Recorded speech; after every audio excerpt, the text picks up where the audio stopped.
Hey guys, what's going on? Today we are going to do an overview of OBS and be very quick and easy. The date today is September 17th, 2019. So update 24 came out for OBS right while I was about to almost publish this video. So I want to share with you OBS 24. As you can see here, they added a function on the screen to where you can add browser sources into your dock. So all you have to do is actually go in to your docs here, and then you can go here and then just turn on custom browser docs, and that way you can enter in like what the doc name is, and then just put in the website, the URL, and it'll pop up over here. So as you can see, I have my restream chat and then also my Streamlabs on the bottom left, and I have them entered in here. See that? So you can set up any way you want and it'll be right on your screen. So it's really cool. I love it. I was never a fan of actually combining my account onto OBS, so this to me is perfect. And then you can actually pull them out if you want, if you just want to put them on your screen. So really great, really awesome. Alright, so one more thing on OBS 24 that we need to mention is that for your browser sources, in your sources menu here, as you can see, I have like an alert box for Twitch or Restream or whatever.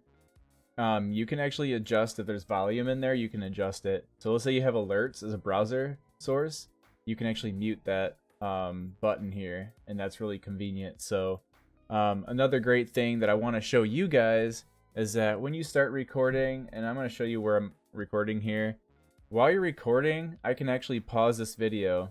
So if I were to press pause, it's not going to keep recording any video. It's going to record when I'm ready, and then I just push play. So that's another great feature. But anyways, let's get into the main video. Alright guys, so the first thing you see here in OBS is obviously the preview screen we have here. Right when you open up the program, this is where you're going to be seeing all of your gameplay, your alerts, browsers, sources, game windows, whatever you want, display, your monitor display, whatever you want to display on this screen is what you're going to be using OBS for. To get that screen though, you want to make a scene, which we made one here, and I'll show you. Scene 3, that very easy, very simple, that's going to be your new scene. And if you want to add sources to that scene, that box will be here in the sources box.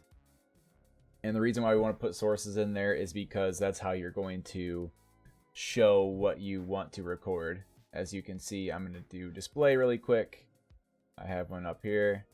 Boom. Display capture. So as you can see, it's going to repeat that. We're going to turn that off. No, a really cool feature though is that you can use the I button here and you just turn it right off. So if you don't want it on your screen, just go for it. Alright, so the next important thing to know about OBS is the mixer settings, which is basically all your audio devices that you use on your stream. And this is where you're going to, go up and down, adjust it, mute it, whatever you want to do. There's advanced settings, go in there, audio tracks, good stuff. You can make filters, make your sound different, echoes, all the cool stuff. That's a really important part of streaming also, is to make sure that your audio sounds good. So make sure you look into that. Alright, so the next thing we're going to go over is scene transitions. It's really quick and simple. There's just going to be two options here. Cut and fade. Cut just goes straight to the scene, and fade, it'll fade the scene out. We can do that right here, I'll show you. Really quick and easy, see? Alright, the next thing to show you is going to be the controls tab, as you can see here. This is where you're going to be start streaming, start recording. Those are the buttons to start it, obviously. Studio mode, which is shown here. This is studio mode, which will allow you to do your transition differently. And then you have your settings tab, which is what we're going to get into next. Alright, so now we're going to look at the settings tab. In the settings tab, as you can see, there's lots of different settings that you could adjust. But we're just going to do a quick overview of it just so you guys know what's in here. So obviously you have the general tab where your English or your language, and then the theme you want. This one I'm going to actually just show you guys really quick. There's different themes you can choose, different colors. But I use dark. Not much to go over here. A bunch of settings. Stream. So this is where you're going to set your streaming service. The streaming service is going to be where you're going to be putting your stream key from that website. So definitely look for that, or you can connect to your account. I don't do that. Just go for the stream key.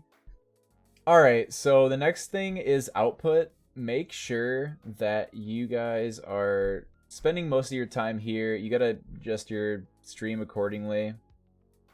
And this is where you're going to be setting up your bit rates, all the settings you get from your the Twitch website for encoding, YouTube website, all that. That's the settings you'll be putting in here. And recording, you have the bit rates, audio, and then you have a replay buffer. Alright, so the next thing we're going to go through is audio. Audio is basically what it sounds like. You can set up all your devices here if you'd like. Sample rate, you can change channels. More hotkeys down here. That way you can delay or mute something. And then you have a playback device that you can use to hear your stream. Next thing we're going to go to is video. Video, this is where you're going to be setting your base and output resolution. I recommend keeping it the same in here. It's really up to you. But again, you just play with it when you start streaming and see what your computer can handle. That's when you'll find out exactly what you need to do. And then you have hotkeys. Hotkeys are basically what it sounds like. They have different options you can use to set up a hotkey on your keyboard or something, other device that you have. And of course, it wouldn't be a real program unless I had an advanced option. They just have different features you can use in here. I'm not going to go over it too in depth, but there's quite a few things that you could be using in these settings. But just take a quick look through them when you get started, but I wouldn't get worried about changing anything. Okay, guys, that was our overview of OBS. I hope you enjoyed it. Get ready for some more videos in the future. I'm going to be posting a lot of tips, tutorials, and more information about OBS in general. And it can be used in Streamlabs OBS or Stream Elements. And so definitely look forward to those videos. I'm getting excited to start this stuff to you. And of course, if you enjoyed this video or you felt there was maybe something that I missed that's a quick overview, just let me know in the comments. And make sure you like and subscribe down below. Looking forward to see you guys more often. Please comment on my videos. Just let me know what I'm missing or what you suggest to do in the next video. So, alright guys, take it easy. Peace.